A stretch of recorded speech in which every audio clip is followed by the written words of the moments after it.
आज पुनः मुझे जेसी बोस यूनिवर्सिटी में स्टूडेंट्स को इनर वेलबींग और लाइफ ओरिएंटेशन विषयों पर गाइड करने के लिए बुलाया गया। स्टूडेंट्स और प्रोफेसर जिन लोगों ने इन सेशंस को ज्वाइन किया, उनको वो सारे एस्पेक्ट्स जो इन चीज़ों को अफेक्ट करते हैं उनको डिफरेंट सिनेरियोज के माध्यम से डिटेल में समझाने का प्रयास किया। सभी ने इसको एंजॉय भी किया और सबसे बढ़िया बात ये थी कि सेशन के अंत में बालकों को संध्योपासना माने मेडिटेशन का भी अभ्यास करवाया। मेडिटेशन का रोल दिमाग को शांत करने के लिए, शांत हुए दिमाग की निर्णय क्षमता बढ़ाने के लिए, इन सब चीज़ों के लिए बहुत ही बढ़िया तरीके से उसका उपयोग किया जा सकता है। तो बहुत सारे स्टूडेंट्स ऐसे रहे जिनके जीवन में, इवन प्रोफेसर्स भी ऐसे रहे जिन्होंने पहली बार आंखें बंद कर इस प्रकार से प्राणायाम और ध्यान की विधि का उपयोग किया। तो सभी ने उसको एंजॉय किया। सेशन के बाद में कुछ लोग अपनी क्वेरीज भी लेकर आए और बाद में प्रोफेसर्स ने इसके ऊपर डिस्कशन भी किया कि हम इसको फर्दर कैसे कुछ एनालिसिस नहीं होगा, no thought nothing, long run में, जस्ट द इमेज।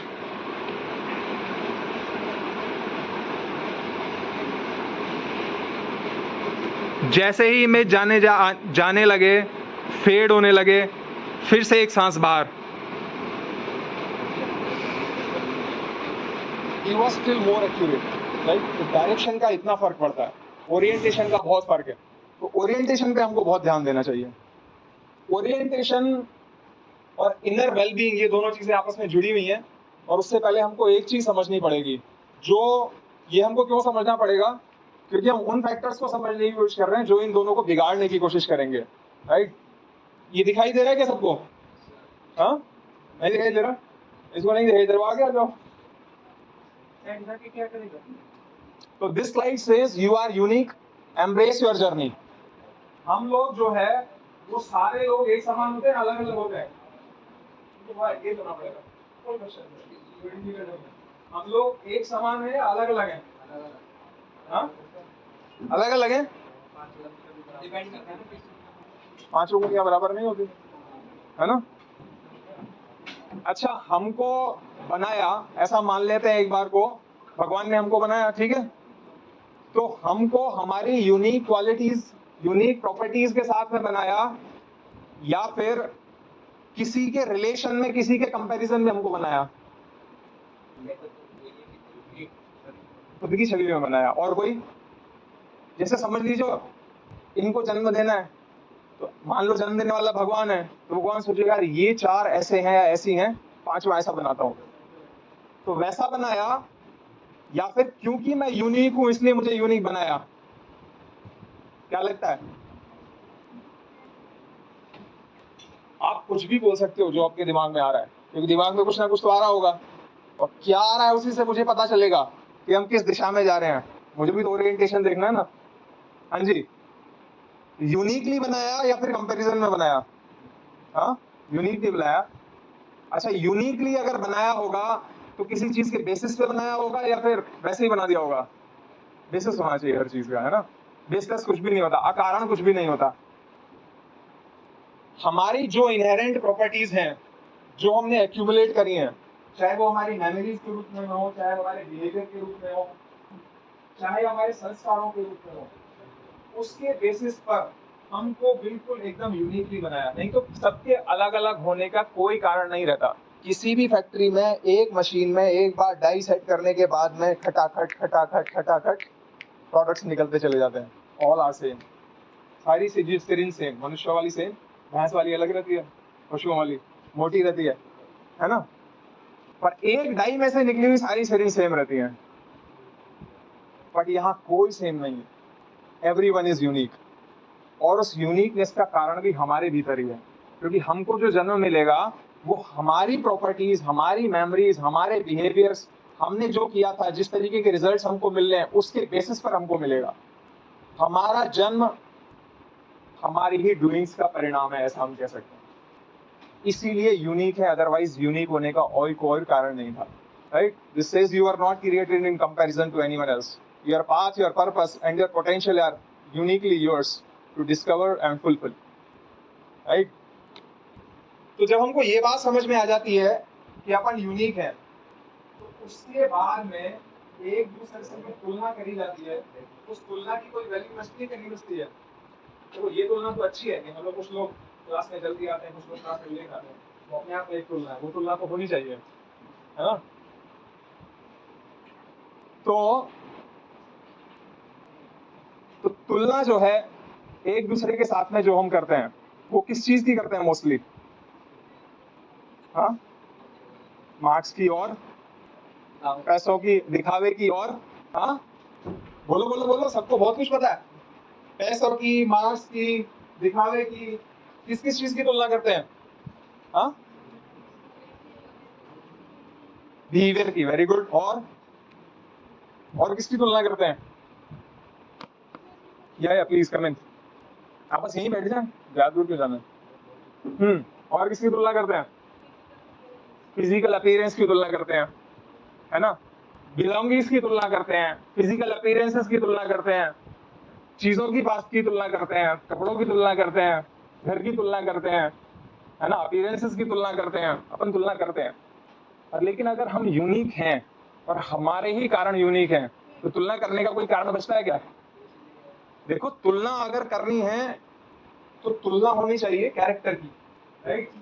तुलना होनी चाहिए बिहेवियर की, तुलना होनी चाहिए उन एट्रीब्यूट्स की जिनको हम बदल सकते हैं।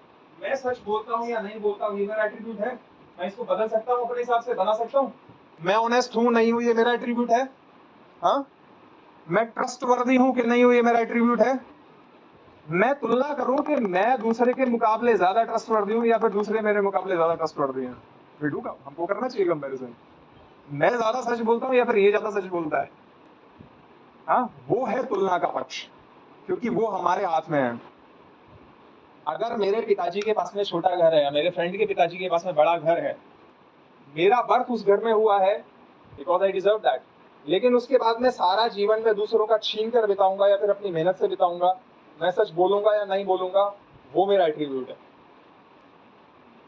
बर्थ से जुड़ी हुई जितनी भी चीजें हैं, they are not in our control, लेकिन बर्थ के बाद में जब समझ हमारे को आ गई है, उसके बाद में जीवन जैसा चलेगा, वो सारे के सारे हमारे कंट्रोल में है। Am I right? तो तुलना हमको कहाँ करनी चाहिए? हाँ, जो हमारे कंट्रोल में है, और हमारे कंट्रोल में सबसे अधिक चीज कौन सी है? सबसे अधिक चीज अपन ही है। तो अगर किसी व्यक्ति को बहुत ही छोटी आयु में, समझ लो, गैम्बलिंग की जरूरत पड़ रही है, जुआ खेलने की जरूरत पड़ रही है, वो उसको अपना कैरेक्टर सुधारने के लिए जरूरत पड़ रही है या फिर जिस कंपैरिजन के चक्कर में वो पड़ गया है या पड़ गई है उसके लिए आवश्यकता पड़ रही है? हाँ जी, आप ही बताओ। हाँ, आप यहाँ हाँ, तो बोलो यार, फिर मेरा भी मन लगा रहेगा, मेरा मनोबल भी बढ़ा रहेगा, मैं भी मनुष्य ही हूँ, है ना? देखो, मैंने थोड़ी देर पहले कहा था हम सब सेम है, इट्स जस्ट दैट मैं थोड़ा पहले आया और है ना? तो हमको, अगर किसी व्यक्ति को यंग एज में जुए जैसी चीज की आवश्यकता पड़ रही है, तो किस लिए पड़ रही है? जो चीजें वो अपने भीतर सुधार सकता है उनके लिए पड़ रही है, या फिर बाहरी जगत में उसको कंपैरिजन करने के लिए उसकी आवश्यकता पड़ रही है? Was that fundamentally right or fundamentally wrong? हाँ जी, फंडामेंटली रॉन्ग। तो इसका मतलब जो चीज हमको सीखनी चाहिए थी, उस चीज को हम उतनी गहराई से सीख नहीं रहे हैं। वो चीज हमको ये सीखने की थी कि सबसे ज्यादा ध्यान मुझे मेरे कैरेक्टर पे लगाना चाहिए, मुझे मेरे कैरेक्टरिस्टिक्स के हिसाब से कंपैरिजन करना चाहिए, है ना? मेरे पड़ोस में जो बच्चा है, मेरी ही एज का है, इज ही मोर ओबीडियंट और I am more obedient? Is he more discipline और आई एम मोर डिसिप्लिन? अपने ऊपर ध्यान लगाने से हमारे जीवन में चेंजेस आते हैं, दूसरों के ऊपर ध्यान लगाने से या तो हम चोरी में प्रवृत्त होते हैं, या फिर हम जुए में प्रवृत्त होते हैं, या फिर छीनने में प्रवृत्त होते हैं, या झूठ बोलने में प्रवृत्त होते हैं, नकल में प्रवृत्त होते हैं। ये चीजें हमको बहुत ही शॉर्ट टर्म गेन्स दे सकती हैं, लेकिन लंबे समय तक ये चीजें नहीं चलती हैं, राइट? और इनका परिणाम ऐसा भी हो सकता है कि मतलब या तो घर वाले पकड़ेंगे या पुलिस पकड़ेगी, या फिर फाइनली पिंजरा जो है वो पकड़ कर ले जाएगा, है ना? कितने केसेस हमारे सामने होते हैं। और इसका जो प्राइमरी रीजन जो अपने को समझ में आता है, वो रीजन है undue, unjust comparisons and comparison in wrong direction, right? तो इसलिए नेक्स्ट स्लाइड कहती है focus on action and not results. Shri Krishna के बारे में सबको पता होगा, है ना? उन्होंने कौन सी पुस्तक लिखी थी या बोली थी? भगवत गीता। भगवत गीता का एक फेमस श्लोक है, कौन सा है? हाँ, वो आ जाते हैं जब भी आवश्यकता पड़ती है। उसके बाद में क्या करते हैं? उनकी मेन टीचिंग क्या है? कर्मण्यवादी का मतलब दिखाई दे रहा, थोड़ी देर पहले दिखाई नहीं दे रहा। कर्मण्यवादी कारस्ते मां फलेषु कदाचन। ये कहते हैं कि you have the right to perform your duties but not to the fruits of your actions. तो इसके बारे में कुछ कहना चाहेगा? सब अमीर बनना चाहते हैं? चाहते हैं? अरे मतलब अमीर नहीं तो कम से कम ऐसा तो होगा अपना जीवन चलाने लायक स्थिति में पहुंचे। अच्छा, कोई गरीब बनना चाहता है? गरीब नहीं बनना चाहते हैं, है ना? तो अगर गरीब नहीं रहने के लिए में भी एफर्ट लगती है कि नहीं लगती है? लगती है ना? तो कोई गरीब नहीं रहना चाहता, इसलिए हमको एफर्ट डालने होते हैं। इसका मतलब हमारा कोई गोल तो है गरीब ना रहना। हम खाली गोल बनाने के गरीब ना रहना या फिर अमीर बनना, और उसके लिए हम दूसरे एस्पेक्ट के ऊपर ध्यान न दें। वो एस्पेक्ट कौन सा था दूसरा? Focus on not result. Result हमको पता होना चाहिए, ओरिएंटेशन हमारा सही होना चाहिए, कहाँ जाना है हमको पता होना चाहिए, लेकिन कैसे जाना है और उस रास्ते पर चलना है, इसकी आवश्यकता बिल्कुल हमारे अंतर मन की गहराई में बैठ जानी चाहिए। नहीं तो मेरा फोकस सिर्फ ये रहेगा और मैं कैसे भी करके इसको अचीव करने की कोशिश करूंगा, चाहे जुए से करना पड़े, चाहे गैम्बलिंग से करना पड़े, है ना, चाहे पिताजी का क्रेडिट कार्ड झूठ बोल के मुझे यूज करना पड़े, उसका परिणाम फिर जो होगा सब होगा। राइट? तो हमारे हाथ में क्या है? हमारे हाथ में दो चीजें हैं, अपना गोल सेट करना और दूसरा क्या है? हाँ जी, दूसरा क्या है? हाँ, एफर्ट्स। राइट? मैं मान के चल सकता हूँ कि आप लोग रेस्पॉन्ड नहीं कर रहे हो, पर अंदर काफी कुछ चल रहा है। Very good. तो our goal and our actions, these are completely in our control, right? देखो, दो बातें शायद हमको समझ में आ गई हैं। वी आर यूनिक, है ना, और रिजल्ट हमारे एक्शंस के ऊपर डिपेंड करेगा। एग्जाम के बारे में कितना ही लेक्चरिंग कर लो, घूम फिर के मुद्दे की बात इतनी सी है, जितना पढ़ोगे उतने नंबर आएंगे। इसका कोई शॉर्टकट नहीं है, कोई कुछ भी कह ले, जितना वो क्या कहावत है ना, जितना गुड़ डालोगे उतना मीठा होगा, है ना। जितना अपन पढ़ेंगे, जितना फोकस्ड तरीके से पढ़ेंगे, उतना हमारे मार्क्स आएंगे। अब जो थोड़े बहुत चेंजेस इसमें किए जा सकते हैं, मॉड्यूलेशन इसमें करी जा सकती है, वो ये करी जा सकती है कि बातचीत करके हम ये समझ सकते हैं कि गोल सेटिंग का कितना महत्व था, राइट, गरीब ना रहने का कितना महत्व था। ये हमको जितना एग्जाम से जितना जल्दी पहले समझ में आ जाए, उतना ही हमारा ओरिएंटेशन ठीक हो जाएगा, उतना ही हम एफर्ट्स डालेंगे। तो इसमें सबसे पहले पड़ोसी के पास में कार कौन सी है वो काम नहीं आएगा, मैं कितना ऑनेस्ट हूँ। सबसे पहले तो मैं अपने प्रति कितना ऑनेस्ट हूँ, मुझे पता है मैं होमवर्क नहीं कर रहा हूँ, मैं ऑनेस्टली उसको स्वीकार करने के लिए टेंशंस के नंबर से लड़ना चाहता हूँ, मैं हार नहीं करना चाहता। अपने आप से जब हम ऑनेस्ट हो जाएंगे तो अपनी स्थिति हमारे सामने निकल कर आ जाएगी। तो डॉक्टर के पास में जाओ और यूं बन के बैठ जाओ। मम्मी भी कहे कि बीमार है, मम्मी को जितना समझ आया था मम्मी ने बता दिया, लड़का कुछ कहे नहीं, बल्कि बेटर है, डॉक्टर को समझ में आएगा, दवाई दे देगा। अगर वो बच्चा स्वीकार करे कि मुझे ये प्रॉब्लम्स है, ये 3 प्रॉब्लम है, चौथी प्रॉब्लम भी है, फर्स्ट ही हैज टू एक्सेप्ट, उसके बाद में बीमारी का इलाज होगा। बिना एक्सेप्ट किए नोट्स बड़े तेज बना रहे आप लोग। हाँ, हम तो ऑनेस्टी की बात कर रहे हैं अभी। Be honest, if you want to make notes you can, मतलब आप कह सकते हो अपने टीचर से हमको नोट्स बनाने, हमको होमवर्क करना है, जस्ट बी ऑनेस्ट। अगर हम सेशन में हैं तो we should be here honestly, right, है ना। ऑनेस्ट हमको रहना पड़ेगा, हमारी स्थिति क्या है उसके लिए हमको ऑनेस्ट रहना पड़ेगा। And we need to be regular, we need to be consistent, अगर हमको रिजल्ट्स निकालने हैं तो, राइट। प्लान हमको बनाना पड़ेगा, अपना डे का प्लान बनाना पड़ेगा, पढ़ाई का प्लान बनाना पड़ेगा, जो हाँ नाइट का प्लान बनाना पड़ेगा, कितने बजे सोना है, कितने बजे उठना है ना। तुम सोओगे 4 बजे और तुमको 10 बजे यहाँ पहुंचना, तो बात नहीं बनेगी ना। हाँ, make your plan, stick to it, be honest. अगर ये इतने 3 काम भी हम कर लेंगे तो अभी तो एग्जाम्स में काफी दिन होंगे, है ना, लेकिन वो होगा अपने करने से, इसमें कोई और कुछ नहीं कर पाएगा। एक दूसरे की अपन हेल्प ले सकते हैं, एक दूसरे की हेल्प कर सकते हैं, जो हेल्प करने की स्थिति में उनको हेल्प करना चाहिए। That increases our positive Karma, है ना। एग्जाम में हेल्प नहीं करनी है चीटिंग करवाने के लिए। और एक अगर फोकस को बढ़ाना है, avoid spicy till your exams. जितना स्पाइसी रहेगा भोजन उतना ही चंचलता बढ़ेगी, बैठने की इच्छा नहीं करेगी। हाँ, and we will try to do some meditation exercise also, अगर समय अभी बचता है तो उसको समय के हिसाब से अपन देखेंगे। तो हमने गोल्स की बात करी, हमने एफर्ट्स की बात करी। Like next slide says be discipline. हम अपने आसपास जितना भी चीजें देखते हैं ना, चाहे वो कोई भी सिस्टम हो, स्पेसिफिकली पढ़ाई का सिस्टम है, स्टूडेंट्स का भी है, ये बाकी सारे सिस्टम है, बाकी का सिस्टम कोई भी सिस्टम है, एकदम पार्लियामेंट्री सिस्टम चल रही है, जहाँ पे सारे लोग बैठे होते हैं, वो सारी चीजें एक सिस्टम के तहत चल रही है ना। और सिस्टम जो है वो डिसिप्लिन के ऊपर डिपेंड करता है। जितना जितना हम डिसिप्लिन मेंटेन करते हैं उतना उतना ओवरऑल सिस्टम बना रहता है, और जितना ओवरऑल सिस्टम बना रहता है उतना ही सिस्टम से बेनिफिट मिलने की जो पॉसिबिलिटीज होती है वो पॉसिबिलिटीज बढ़ती चली जाती है। सिस्टम जितना बेटर काम कर रहा होगा उतनी हेल्थियर कम होनी चाहिए। और एग्जांपल, अगर 50% लोग रेड लाइट को जंप करना शुरू कर देंगे तो एक्सीडेंट की प्रोबेबिलिटी घटेगी या बढ़ेगी? जल्दी जल्दी बोलो। घटेगी। हाँ, घटेगी। 70% अगर करने लगे तो घटेगी या बढ़ेगी? हाँ, रेड लाइट जंप करने की बात हो रही है, बंद करने दिमाग को खोल के रखो, एकदम दिमाग को बंद रखोगे तो वो एक सिस्टम है। और उस सिस्टम में जितना जितना लोग डिसिप्लिन्ड है उतना उतना सिस्टम हमारे लिए हेल्पफुल होता चल जाता है। और किसी सिस्टम से जुड़े हुए लोग जितने अनडिसिप्लिन्ड हो जाते हैं उतना ही सिस्टम हमारे लिए प्रॉब्लमेटिक होता जाता है। शास्त्रीय भाषा में इसी को कहते हैं धर्मो रक्षति रक्षितः। धर्म की रक्षा करोगे तो धर्म तुम्हारी रक्षा करेगा। रक्षित किया हुआ धर्म, रक्षा किया हुआ धर्म हमारी रक्षा करता है। धर्म is essentially set of rules.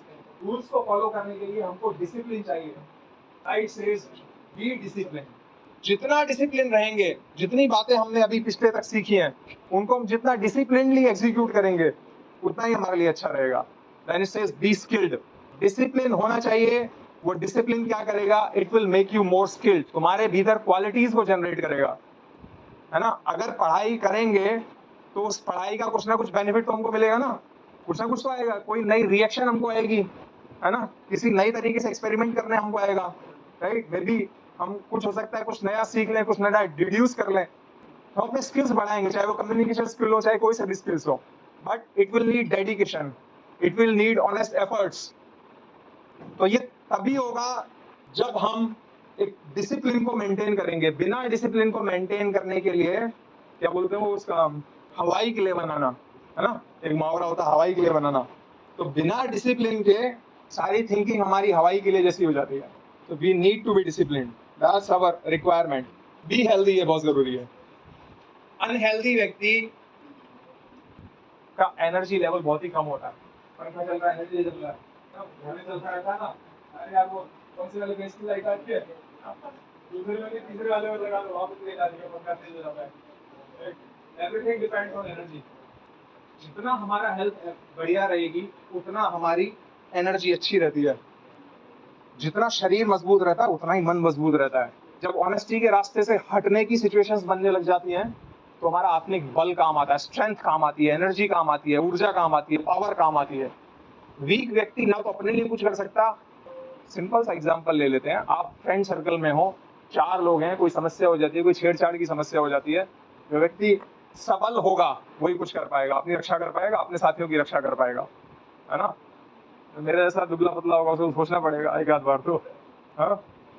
और वो अलग बात है कि मैं गुरुकुल में रह के, हाँ, तो जैसा दिखता वैसा होता नहीं है, वो भी एक कॉन्सेप्ट है जीवन में। तो वेयर वर वी, कहाँ पे थे हम? हाँ, एनर्जी। और एनर्जी के लिए हमको हेल्थ की आवश्यकता है। तो पिछले सेशन में आप लोग नहीं थे, पिछले मैं हल्का सा एक लाइन में समराइज कर देता हूँ। पिछले सेशन में हमने 3 बात करी थी हेल्थ से रिलेटेड। आयुर्वेद वेद का एक कॉन्सेप्ट है हित भुक, मित भुक, रित भुक। मतलब क्या खाना है? हितकारी। समझ लो खीरा है, वो सभी को सूट नहीं करता। कई लोगों को खीरा खा के उबकाई आने लग जाती है खीरे की। तो जिसके शरीर में गर्मी है उसके लिए खीरा अच्छा रहेगा, है ना। जो हमारे लिए हितकारी है वो हम खाएं। मित भुक, भूख से थोड़ा कम खाएं। ठूस ठूस के ना खाएं और ऋतु के अनुसार खाएं। जैसे गर्मी के लिए अभी बेल फ्रूट जो होता है ना, बेल शरबत तो बहुत अच्छा है, और उसको वर्षा ऋतु में पियेंगे तो वो हानि करेगा, और शरीर सीधा सीधा फूड के ऊपर डिपेंडेंट है। तो भोजन क्या लिया जा रहा है उसके ऊपर जितना ध्यान देंगे उतनी हमारी हेल्थ इंप्रूव होगी। जितनी हेल्थ इंप्रूव होगी उतना हमारा बौद्धिक बल, शारीरिक बल, आत्मिक बल सब बढ़ेगा। And we will be able to put ourselves on the path of discipline. कमजोर व्यक्ति किसी अनुशासन का पालन नहीं कर सकता। ये बात जितना जल्दी, जितना गहरे हम बिठा लेंगे ना, उतना हमारा जीवन के लिए अच्छा रहेगा। राइट। यथा योग्य व्यवहार, एप्रोप्रिएट कंडक्ट, ये समझ में आ रहा है किसी को? यथा योग्य, यथा योग्य का मतलब क्या है? योग्य माने तो क्षमा जैसा आवश्यक है ना? समझ लो मेरा छोटा बच्चा है, घर में मुझसे एक पर्टिकुलर तरीके से बिहेव करेगा, राइट? अब किसी कारण से मैं उसको यहाँ पर लेकर आ जाता हूँ, है ना, तो मैं उसका पिता हूँ, उसका पापा हूँ, पर यहाँ पर वो बिल्कुल वैसे ही मुझसे बिहेव करे, बार बार बार के लिए पैंट खींचने लग जाए, हाँ? लड्डू उड़ा दूंगा।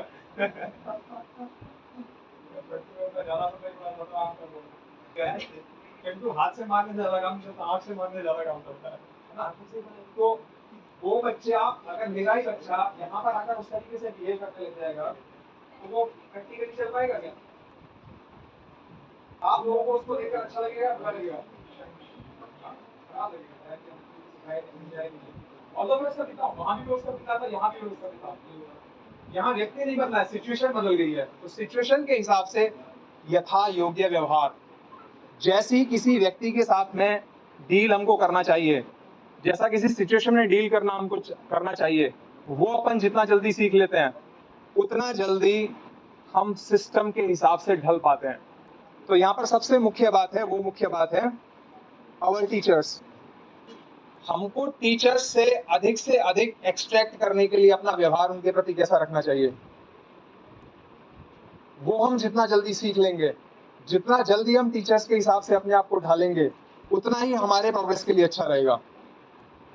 हाँ, देखो, छोटों का बड़ों के प्रति व्यवहार, अपने माता पिता के प्रति व्यवहार हर स्थिति में रिस्पेक्टफुल होना चाहिए कि नहीं होना चाहिए? बिल्कुल होना चाहिए।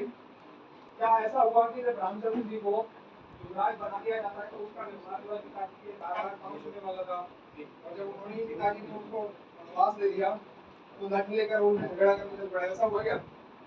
हाँ जी, कैसा हुआ था? हाँ? दोनों सिचुएशन में रामचंद्र जी का अपने पिताजी के प्रति व्यवहार कैसा था? रिस्पेक्टफुल था, क्योंकि फंडामेंटल थिंग इज के बड़ों के प्रति हमारा व्यवहार रिस्पेक्टफुल होना चाहिए। तो चाहे उनके पिताजी वैसा काम कर रहे थे जो कि उनके लिए मनोनुकूल था, चाहे वैसा काम कर रहे थे जो कि उनके अगेंस्ट जा रहा था, बट अपने पिताजी के प्रति उनका व्यवहार नहीं बदला, क्योंकि बड़ों के प्रति हमको रेस्पेक्टफुल होना चाहिए। कैकेयी ने उनको वनवास दिलवाया। जब लक्ष्मण ने कैकेयी को गलत बातें बोलनी शुरू करी, उसको चुप करवा देते हैं रामचंद्र जी। कहते हैं कि कैकेयी हमारी माता है, माता माता होती है, माता के प्रति जैसा व्यवहार होना चाहिए हर स्थिति में हमको वही व्यवहार करना है, क्योंकि वो माता है। यथा योग्य व्यवहार, जो कंडक्ट जिसके प्रति हमारी रिस्पॉन्सिबिलिटी है वही कंडक्ट हमको करना है। शॉर्ट टर्म में हमको कई बार ऐसा लगता है कि नहीं यार, इसका तो जवाब भी देना चाहिए, इसको रेसिप्रोकेट करना चाहिए, है ना, इसका विद्रोह की भावना हमारे मन में जागेगी। लेकिन लॉन्ग रन में यथा योग्य व्यवहार it pays of, it builds our character. सही रास्ते पर चलने की जो हमारे मन में जो दृढ़ इच्छा शक्ति होती है इनबिल्ट, वो हमारी मजबूत होती चली जाती है। इसलिए शॉर्ट टर्म गेन्स के लिए हमको अपना कंडक्ट नहीं खराब करना चाहिए। We should upheld our conduct very high, right? ये बड़ी मजेदार चीज है। अपन अच्छा, हम किस किस चीज से सीखते हैं? क्या सर? किस किस चीज से सीखते हैं? और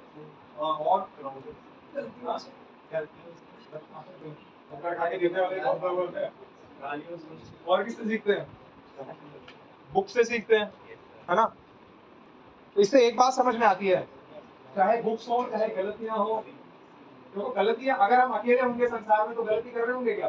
गलती तो किसी की रेस्पेक्ट नहीं हो रही होगी ना, तो असही हमको सिखाने वाला कोई और होता है, चाहे वो बुक्स के रूप में, बुक्स भी किसी ने लिखी होगी, अभी की लाइब्रेरी अपने आप को रिकैलिब्रेट कर लेती है, अपने आप को किताबें भरती जाती है, तो उनका राइटर है, राइट?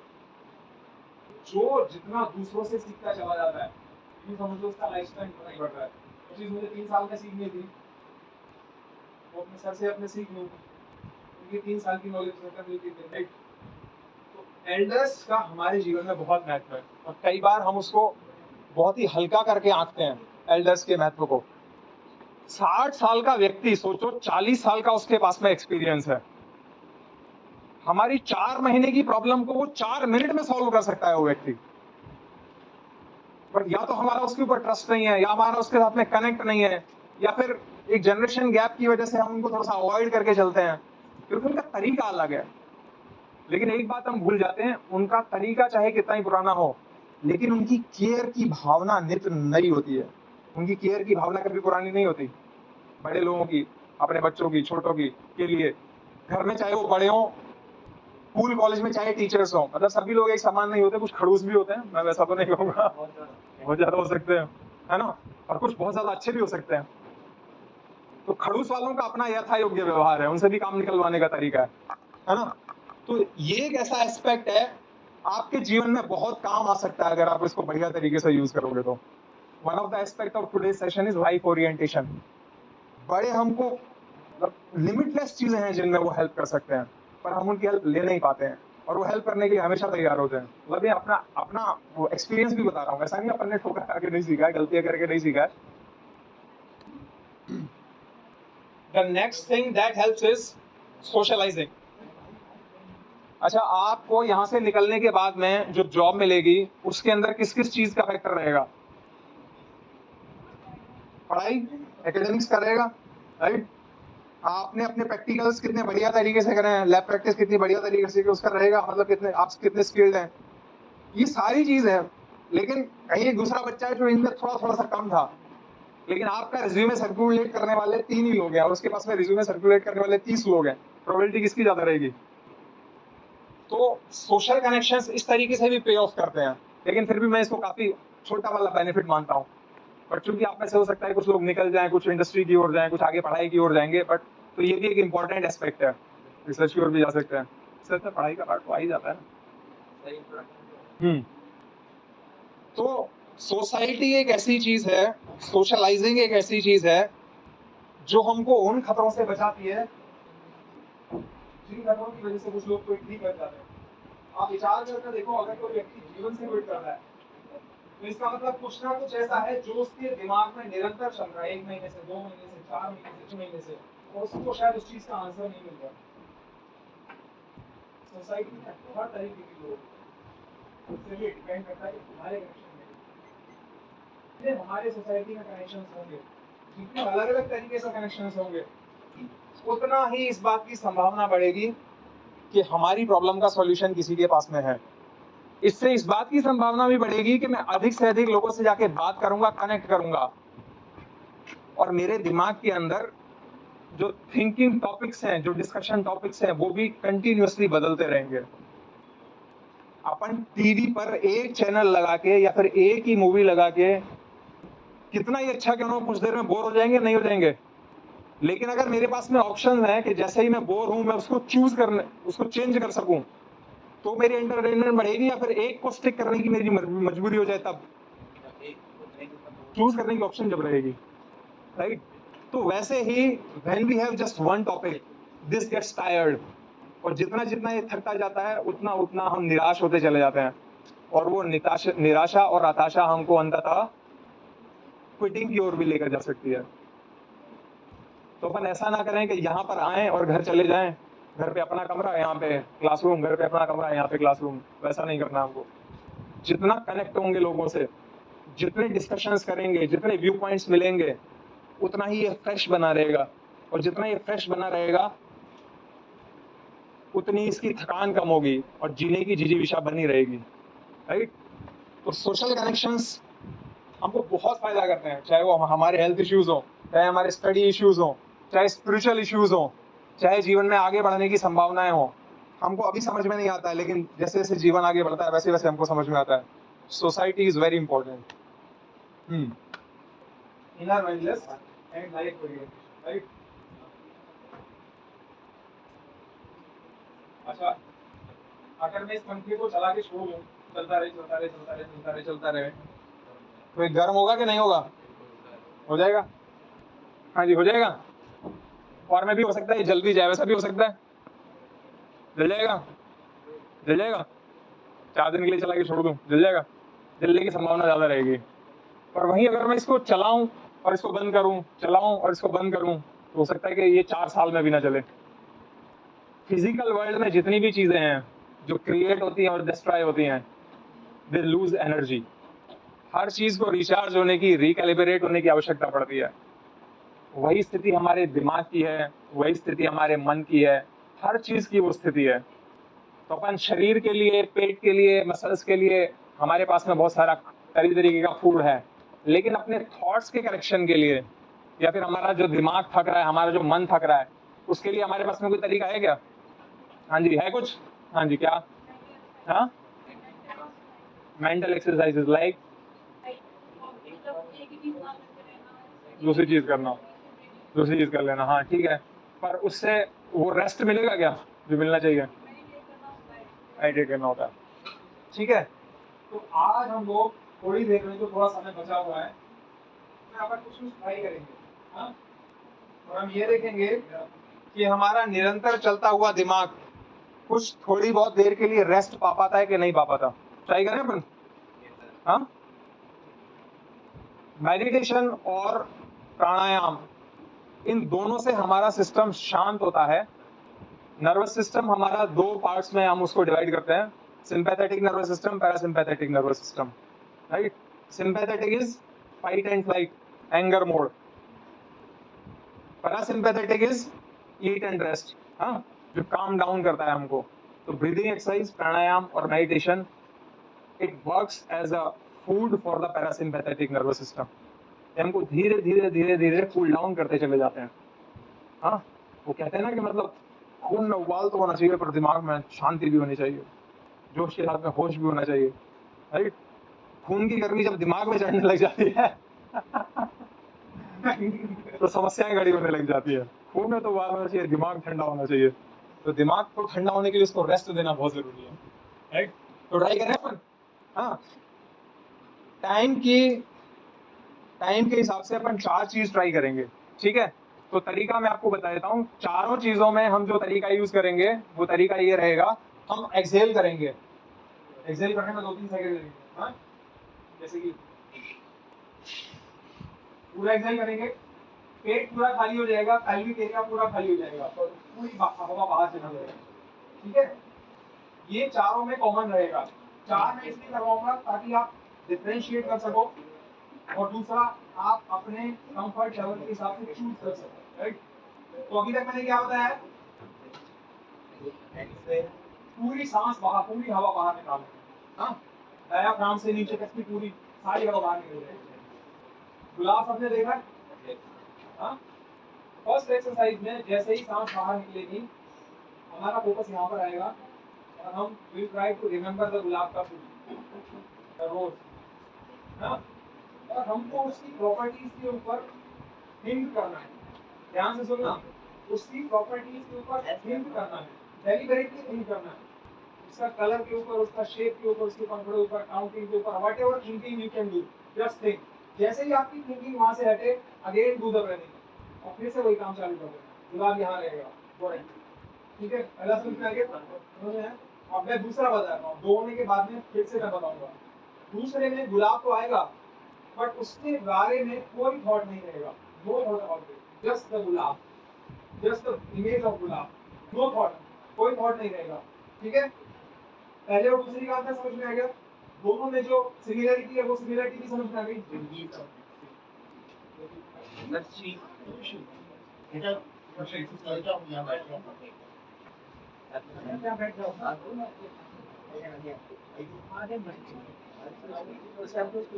आप इधर आ जाओ। So we are almost winding up, and the session is inner well-being. Sorry. No. The session is on inner well-being and life orientation, right? So towards the end, I was trying to tell them some meditation techniques, so for their well-being, right? तो fundamental जो तरीका है वो समझ में आ गया सबको? किसी को समझ में नहीं आया हो? ठीक है, तो सिट इन कंफर्टेबल पोस्चर, सीधे होकर बैठना है comfortably.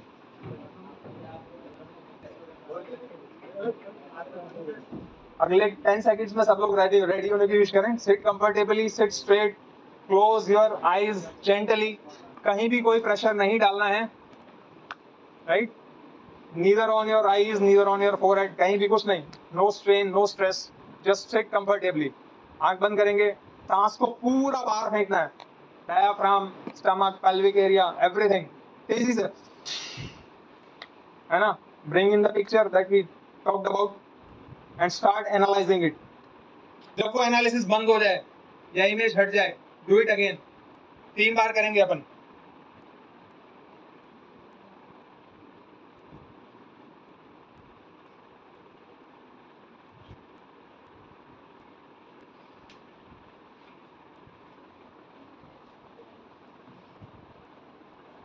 Go to next method. अगला मेथड, सांस पूरा बाहर निकलेगा, इमेज जनरेट होगी और सिर्फ इमेज रहेगी और कुछ नहीं रहेगा, नथिंग एल्स। आंख खोलना नहीं बेटा, आंख खोलने से फायदा क्या? We are trying to bring in our attention to a single point, और जब तक आंख खुली रहेगी तब तक हमारी अटेंशन सिंगल पॉइंट पर आ ही नहीं सकती है ना? Don't try to fool yourself.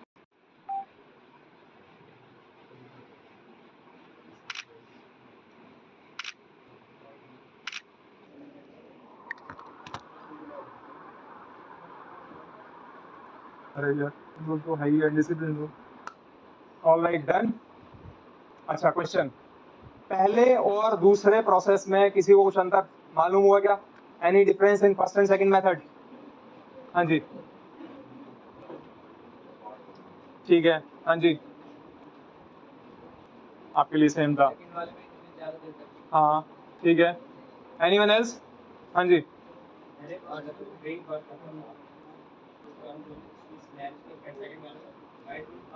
Very good very good good.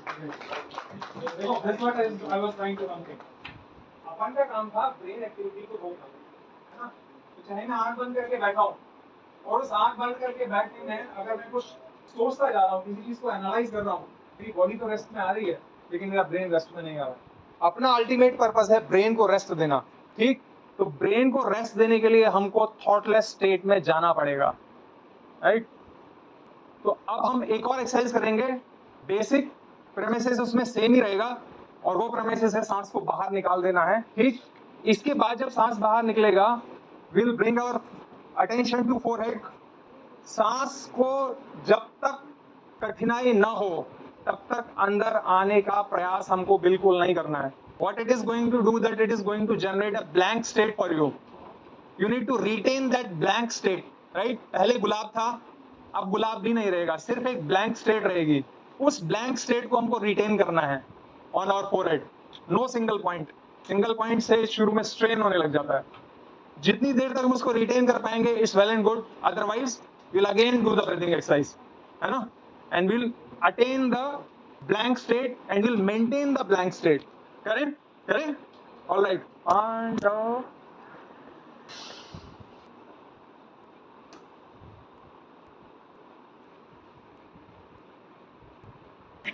जैसे ही ब्लैंक स्टेट लूज हो रही है, अपन फिर से सांस बाहर निकालेंगे और फिर से करेंगे। We'll try at least thrice.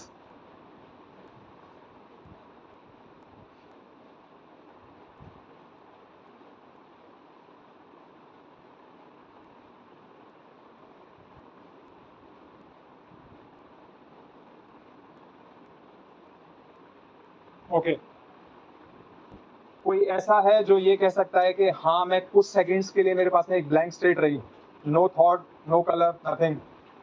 You got it? हाँ जी, कोई और? हाँ, इस मेरे ख्याल से वो कुछ सेकंड्स रहा होगा, 2 सेकंड, 3 सेकंड, 4 सेकंड, 5 सेकंड। शुरू में सबका अपना कंफर्ट लेवल रहेगा, but our end goal is to retain that state. और उस स्टेट को हम जितना रिटेन कर पाएंगे उतना ही हमारी स्टिलनेस बढ़ती चली जाएगी और उतना ही हमारा इनर वेलबींग है वो बढ़ता चला जाएगा, राइट? जिन लोगों के लिए इसको अचीव करना स्ट्रेट फॉरवर्ड नहीं था, उनको मैं एक तरीका बता देता हूं, और वो तरीका है द मोमेंट हम सांस को बाहर फेंकते हैं और ब्लैंक स्टेट जनरेट होनी शुरू होती है, उसी टाइम पर हम कोई एक छोटा सा शब्द रिपीटेडली चैंट करना शुरू करना है। फॉर एग्जांपल ओम हमने ले लिया तो थोड़ा सा लंबा करें ओम, उस तरीके का मेंटल मेडिटेशन, राइट। तो उससे क्या होगा, अगर हमको ब्लैंक स्टेट नहीं मिल रही है तो हमारा ध्यान उसमें उलझ कर रह जाएगा। और सांस को पूरा बाहर फेंकना है और फिर भूल जाना है लेना। जब शरीर को आवश्यकता होगी अपने आप ले लेगा। उस प्रोसेस में, उसके बीच में हमको ब्लैंक स्टेट मिलेगी, उस ब्लैंक स्टेट को यहाँ चिपका कर छोड़ देना, दैट्स इट। कोई माइंडफुलनेस नहीं, कोई माइंड खाली नहीं, कोई कुछ सोचना नहीं, कुछ नहीं करना है, जस्ट ब्लैंक। ठीक है, तो मेरे ख्याल से इसका प्रैक्टिस आप स्वयं से कर पाएंगे। और अगर आप ब्लैंक स्टेट को अचीव कर पाते हैं बहुत अच्छी बात है, otherwise you can use the chanting method also, that will be very helpful, right. तो I think we are going towards the end now and our next eminent speaker is also here. So meditation is one of those things which can help you a lot अगर आप इसको, but you will have to be regular with it, right? ऐसा नहीं आज किया और 3 महीने बाद फिर से ट्राई करेंगे। Morning, evening, even if 5 minutes per day, आपको कुछ महीने में रिजल्ट्स मिलने शुरू हो जाएंगे। ठीक है, so in our today's session the things that we tried to cover was that everyone is unique and we are unique because of a reason, and that reason lies within. So there is no point in doing comparisons, right? Even if you have to do the comparisons, then comparison should be done on the basis of characters, traits, है ना, characteristics, not on belongings and show off, right? And for that we learned few things like और very good, सीख रहे तुम लोग तो बढ़िया है। अच्छा, इसी बात तो देखो क्या है। हाँ, questions, any questions related to anything? हाँ जी, नथिंग, एवरीथिंग क्लियर? चलो बढ़िया है। आप लोग बहुत बढ़िया से तो नहीं बैठे पर फिर भी बैठे, आई एम ग्लैड। आप लोगों के लिए एक ताली तो होनी चाहिए। Thank you very much. Thank you, sir. Thank you very much for the wonderful